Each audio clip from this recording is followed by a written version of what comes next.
xew ci jamono mooy réseaux sociaux yi. Oui. Internet ñii xew ci jamono. Pastef le projet de Pastef. oui. ñu bëri buñ ci bàyyee xel ku mel ni Cheikh Bara joué na ci rôle. Comprendre kooku am na public am na cible am na ñoo xam ni ñoom Cheikh Bara ni mu mën a waxee ak ñoom professeur université mënut a wax ak ñoom noonu. est-ce que comprendre ñooñu Pastef tey la leen gën a soxla. Cheikh Ousmane Touré. waaw chroniqueur. À chaque fois Pastef nekk dans de mauvaise posture ou Ousmane Sonko nekk dans de mauvaise posture ils ont aidé à relever et cetera mais ñooñu tey jii nga leen gën a soxla ca jamonoy xeex jamono bi nga amee nga leen gën a soxla parce que ñoom ñëpp dañu am seen public dafa am ay nit ñoo xam ni ñoom ci seen i niveau nañuy waxee. est-ce que comprendre na mais ñooñu il faut en faire des relais de communication loolu soxlawoo di leen di joxi poste ak et cetera mooy li ma lay wax nii parce que décideur da ngay multiplier say canaux am na ñu nekk ci état bi yor communication ça c'est la communication formelle institutionnelle et cetera moom dafa am ses propres canaux mais am na yeneen canaux yoo xam ne il faut nga exploiter ko pour man nag canaux yooyu yu mujj yooyu nag ñuy xeeb. yooyu bouché ba tax gouvernement bi mi ngi def yu am solo. mais soo jaarul ci canaux de l'information ou de la communication disons formalisée et formelle standardisée institutionnelle mën nga ko bañ a xam est-ce que problème la parce que ki jàngul mënul lire et cetera yëf yi mën naa bañ a jotale ci moom donc ce qu'on appelle les croix de transmission ce que j'appelle souvent le service après-vente comprendre moo tax ma lay xalaat ni Pape Alé ñi ngi ko koy ñaan conseil des ministres heure bu jeexete journée boobu war nañ mën def benn débat wax ko ci wolof faram fàcceel ko askan bi la nga xam te ne très bien génn ci ay moo priorité ak ba pare dégager la perspective nga xam ni sax boobu gouvernement bi su dégloo experts yi ak acteurs yi dana ci mën a am lu mu jëlee joyanti fëyam est-ce que comprendre nga et donc il faut que mu am dialectique en fait et d'ailleurs pour man c'est le plus grand risque que notre régime risque mooy li daloon Macky Sall li waxoon Macky Sall xoriñu mooy ñu bañ a multiplier suñuy canaux de communication Macky Sall bokk na ci li ko daaneel la faiblesse de sa stratégie de communication. et pourtant loolu kenn du ko jàngal Pastef. très bien te loolu leen jox. waaw loolu leen jox loolu leen jox. lan mooy expliquer c'est-à-dire que si on a par exemple dafa am yàcc li may wax nii. du communication rek opérationnelle. il s'agit davantage de communication stratégique.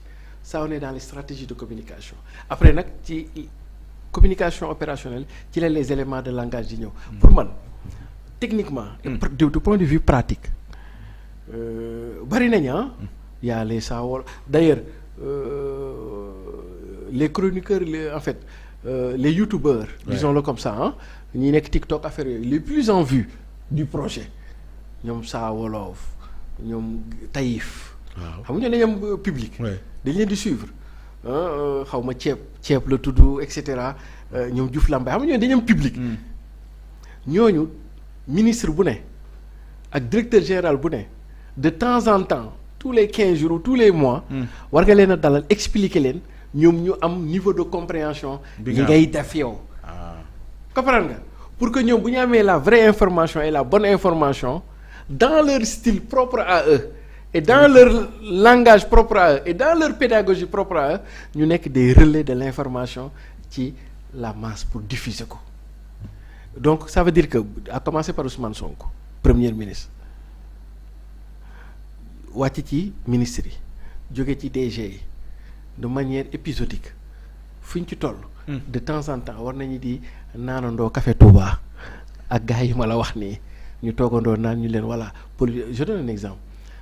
tey jii bi xew mooy ministre de l'agriculture parce que dañoo jëm ci campagne agricole bi ci topp mooy ministre de bi yor affaire assainissement bi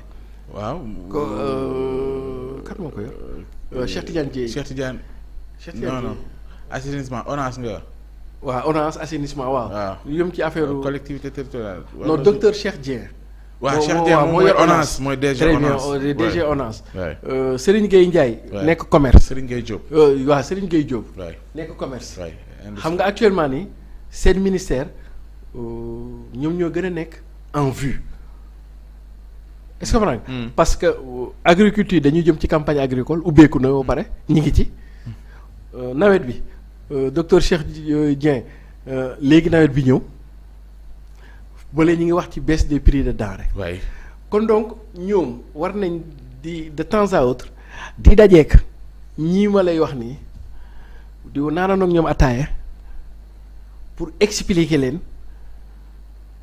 li ñuy def ñoom seen ministère est-ce que vraiment pour ñu nekk ñoom des vecteurs et des relais loolu wutewul ak dara sa architecture de communication en interne yow ministère bi da ngay am sa chargé de com am sa yooyu xam nga ma primature nga am say cellule de com ak yooyu c'est-à-dire que il faut des démarches latérales la démarche principale elle est étatique elle est gouvernementale elle est institutionnelle est-ce que comprendre nga maintenant il faut jouer aussi sur les latéralités pour venir très bien merci beaucoup Babacar est-ce que comprendre nga il faut jouer sur les latéralités les latéralités ça peut être ce qu'on appelle aujourd'hui les activistes ça peut être les organisations de la société civile ça peut être le monde de l'entrepreneuriat le secteur privé etc etc etc etc etc les leaders d'opinion etc etc et donc pour man su ma doon def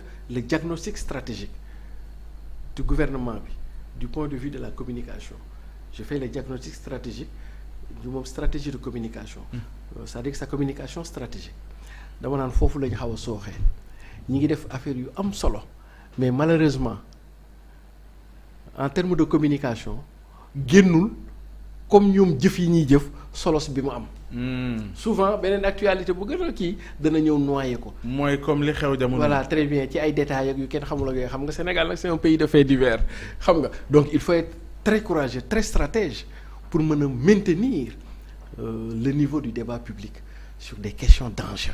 est-ce que du dafa am ñu fal barki Dembo Ndiaye moo waral xëy na. ñooñu daan nañ leen dégg. waaw loolu justifié ko en partie. oui. nekkoon nañu am na ñu fal barki Dembo. oui un peu en partie parce que man yenn questions yi waaw. par exemple bon en fait je veux pas que ce débat soit un débat personnel. Parce que je n'ai pas de problème avec des personnes mais bon c'est des questions mais de toute manière c'est le Pastef c'est pas les partis de góorgóorlu je ne sais pas si je dois war naa ci wax wala mais lu tax mais est-ce que nekkul ni sob di wax yi fi jàmbur ku leen yëfi jàmbur la ñoom ñoo falu voilà très bien li ñuy dund fii daf ñu impacté voilà absolument voilà. non parce que bon pour man il y avait des figures de proue ñoo xam ni ils avaient joué un rôle très important très déterminant dans la bataille surtout dans la bataille de la communication aux côtés de Pastef je dis les maîtres Tall de Mbour Tony Truant les Ngagne Demba Touré Amadou Ba de Thiès excellent voilà juriste etc maître Tall mooy porte-parole Pastef Dianté Lamine Dianté Maïmouna Bousso on ne les voit plus voilà bon Maïmouna Bousso à la limite gis naa ko voilà et cetera mais jamono dañuy xeex am na nu ñu taxawee woon comprendre nga bon je ne sais pas lan moo justifier le fait que mu mel ni comme si dañoo xaw a tekkaaral est-ce que responsabilité yi ci ñi jox responsabilité est-ce que moo leen jëlal temps ba talatuñu yooyu je n'en sais pas les autres est-ce que dafa am je ne sais pas su may constater rek ardeur bi waa Pastef amoon xeex projet bi pour le moment je ne vois pas cette ardeur au niveau de ces élites je dis bien au niveau de ces élites et de ces têtes pensantes je ne vois pas cette ardeur dans la défense ou dans l'exégèse de ce que le gouvernement est en train de faire à la limite ñi fi nekk mooy activistes yi mooy ñoom Guèye Taïf est-ce que ñoom saa waalo saa wolof ay ñoom Diouf Lambaye ñooñu nga xam ni ñoom wàccuñu xeex bi comprendre nga mais ñoom mooy li ma lay wax ni ils sont dans les formes de latéralité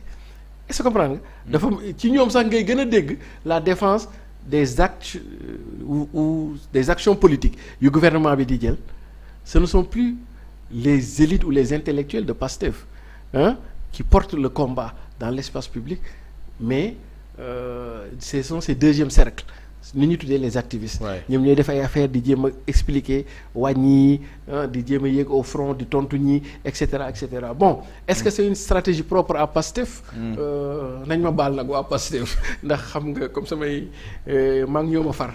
nit boo far ak moom di ànd ak moom da nga koy bañ des fois di éviter di ko froisser xam nga nag dama leen di froisser ak loolu. mais bon damay analyser rek et cetera damay kii nii rek. mais am na ci tamit ci loolu. mais daal xam naa ne. dina ma bett lool. ñu gagné Pastef ci domaine bu mu mënee. di communication. oui Pastef lu mu am rek. oui communication ko may. léegi nag ce serait dommage.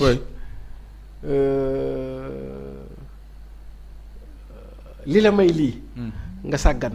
ba mu xañ la ko. et ce serait dommage. Oui. Parce que Ousmane Sonko et Diomaye sont en train de se couper les 4 veines pour ñoom en tant que décideur ñoom ils sont en train de tout faire ñu ngi def sax ba def lu ñu mënut ñoom xam naa ni Dieu les inspire quoi. mais li ñuy def nii yëpp logiquement et techniquement warta mën a nekk parce que suñu finance publique du ko attan et cetera mais xaw ma na nañuy def ba def ko. kon donc ñoom Diomaye ak Ousmane ñoom ngàcce ngalaam maintenant il y a les supports c'est le service après-vente qui pose problème oto bi moom baax na. mais service après-vente bi nag bu doxut. bu amee kii ak yooyu ñu ñëw defaraat ko et cetera mën na am ci panne lay dëkk quoi. c'est-à-dire qu'il manque un service après-vente en termes de communication stratégique boo xam ne c'est d'abord dafa war a nekk benn affaire politique d'abord parce que la communication gouvernementale ñu ngi koy dérouler Saare mi ngi koy téye ñi ngi wax di génn les ministres génn. ministre bu ne yaay sa premier communicant. ministre yaa ngi génn.